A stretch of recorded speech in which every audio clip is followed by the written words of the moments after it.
السلام سے پوچھا گیا یا رسول اللہ یہ طیب رزق کون سا ہوتا ہے، پاک رزق کون سا ہوتا ہے؟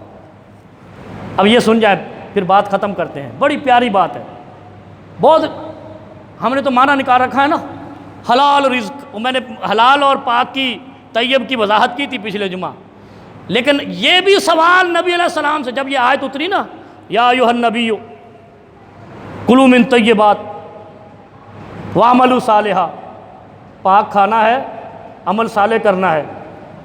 صحابہ نے پوچھا یا رسول اللہ یہ حلال کہہ دیتے اللہ رب العالمین تو ٹھیک تھا، آسانی سے سمجھ آتا، کلوا من طیبات کہا، یہ طیب رزق کون سا؟ ای الکسب طیب، یہ سمجھ آ گئی، ہمارا خطبہ جمعہ مکمل ہو گیا۔ عمل الرجل بیدہ،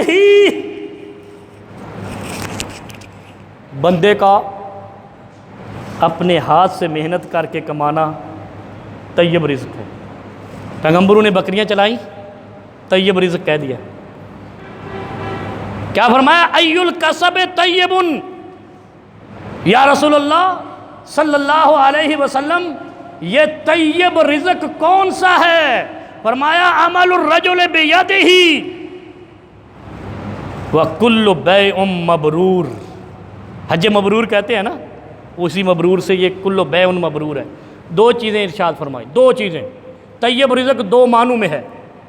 طیب رزق ایک وہ جو اپنے ہاتھ سے محنت کر کے کمایا جائے وہ طیب رزق کہلاتا ہے۔ دوسرا کل بیع مبرور، جس تجارت کے اندر جھوٹ نہ ہو، غصب نہ ہو، ظلم نہ ہو، کل بیع مبرور، سود نہ ہو، رشوت ستانی نہ ہو۔ دو چیزیں کیا؟ اپنے ہاتھ سے کما کے کھانا طیب رزق ہے۔ نمبر دو وہ تجارت کرنا جو مبرور ہو، جو پاکیزہ تجارت ہو، حلال کی تجارت ہو، حرام کی نہ ہو، وہ رزق طیب ہوتا ہے۔ اللہ رب العالمین ہمیں